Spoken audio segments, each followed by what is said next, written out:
Hello दोस्तों, नमस्कार। मैं पंकज आप सभी का आपके यूट्यूब चैनल पीएन क्लासेस में स्वागत करता हूं। तो दोस्तों, आज हम पढ़ेंगे जियोग्राफी के इम्पोर्टेंट प्रश्न जो परीक्षाओं में बार बार पूछे जाते हैं। तो दोस्तों, अब देर ना करते हुए चलते अपने प्रश्नों की ओर और देखते हैं अपने प्रश्नों को।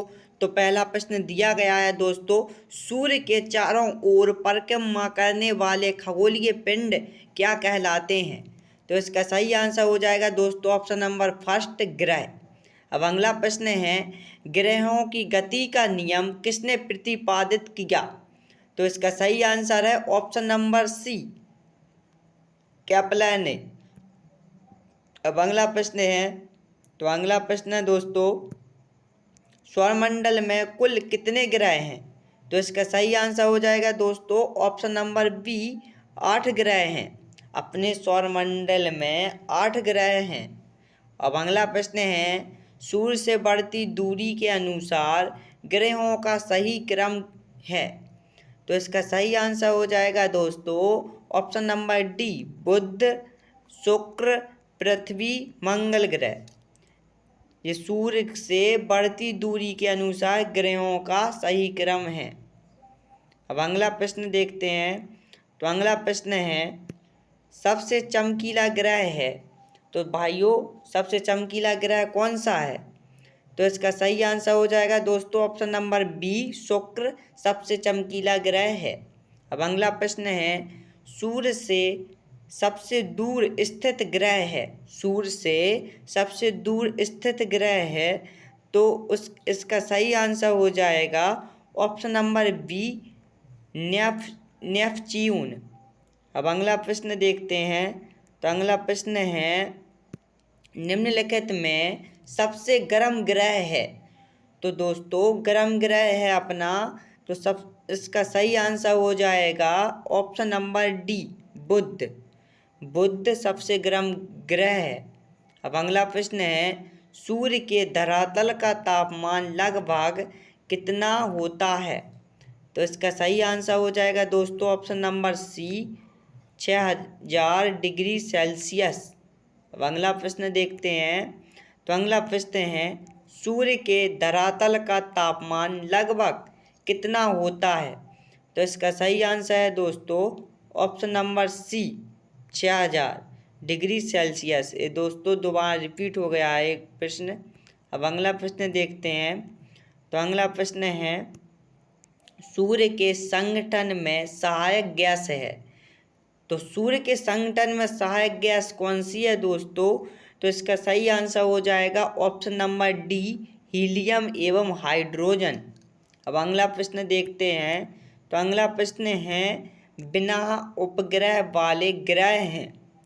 बिना उपग्रह वाले ग्रह हैं, तो इसका सही आंसर हो जाएगा दोस्तों ऑप्शन नंबर डी, बुध एवं शुक्र बिना उपग्रह वाले ग्रह हैं। अब अगला प्रश्न है, सूर्य के प्रकाश को पृथ्वी पर पहुंचने में लगभग कितना समय लगता है?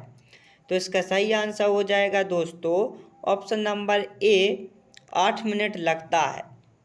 अब अगला प्रश्न है, पृथ्वी का उपग्रह है।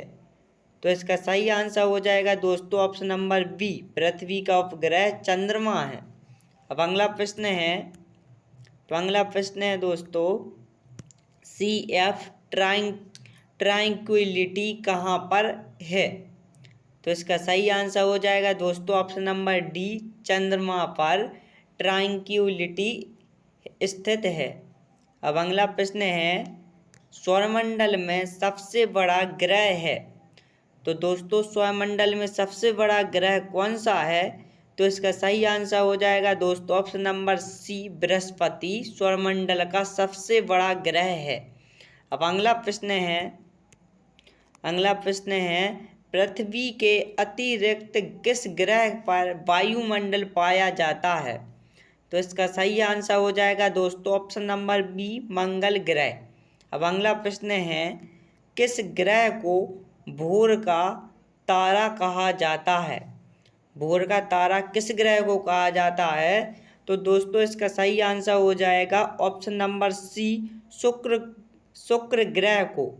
अब अगला प्रश्न है, सबसे अधिक सबसे अधिक उपग्रहों वाला ग्रह है? तो इसका सही आंसर हो जाएगा दोस्तों ऑप्शन नंबर बी, बृहस्पति के उपग्रह सबसे अधिक हैं। अब अगला प्रश्न है, सौरमंडल का सबसे छोटा ग्रह है?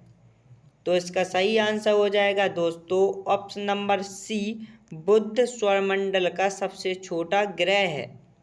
अब अगला प्रश्न है, रात में लाल दिखाई देने वाला ग्रह है? तो इसका सही आंसर है दोस्तों ऑप्शन नंबर ए, मंगल ग्रह। तभी तो इसको मंगल ग्रह को लाल ग्रह के नाम से भी जाना जाता है। अब अगला प्रश्न है, कौन सा ग्रह हरे रंग का प्रतीक होता है? तो इसका सही आंसर हो जाएगा दोस्तों ऑप्शन नंबर सी, वरुण ग्रह को हरे रंग का प्रतीक कहा जाता है।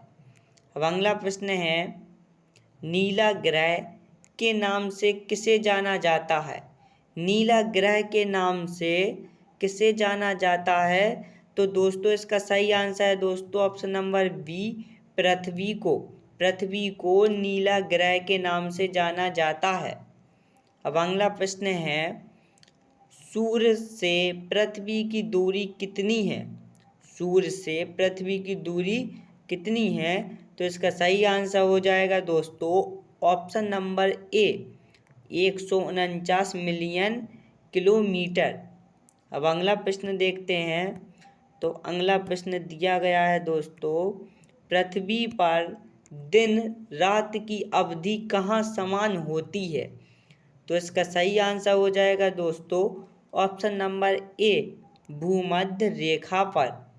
अब अगला प्रश्न है, पृथ्वी पर दिन एवं रात होने का कारण है? तो इसका सही आंसर है दोस्तों, तो इसका सही आंसर हो जाएगा ऑप्शन नंबर ए, पृथ्वी का अपने अक्ष पर घूर्णन के कारण दिन रात होते हैं। अब अगला प्रश्न है, अगला प्रश्न देखते हैं। तो अगला प्रश्न दिया गया है दोस्तों, पृथ्वी की अपनी कक्षा में गति है? तो इसका सही आंसर है दोस्तों ऑप्शन नंबर ए, पश्चिम से पूर्व। अब अगला प्रश्न है, सूर्य और पृथ्वी के बीच अधिकतम दूरी अपसौर होती है? तो इसका सही आंसर हो जाएगा दोस्तों ऑप्शन नंबर ए, 4 जुलाई को। तो दोस्तों यह क्लास अब समाप्त होती है। यदि यह क्लास आप सभी को अच्छी लगी हो तो इस चैनल को लाइक, शेयर एंड सब्सक्राइब करना ना भूलें। तो दोस्तों हम मिलेंगे अगली क्लास में। Okay, bye bye, thank you.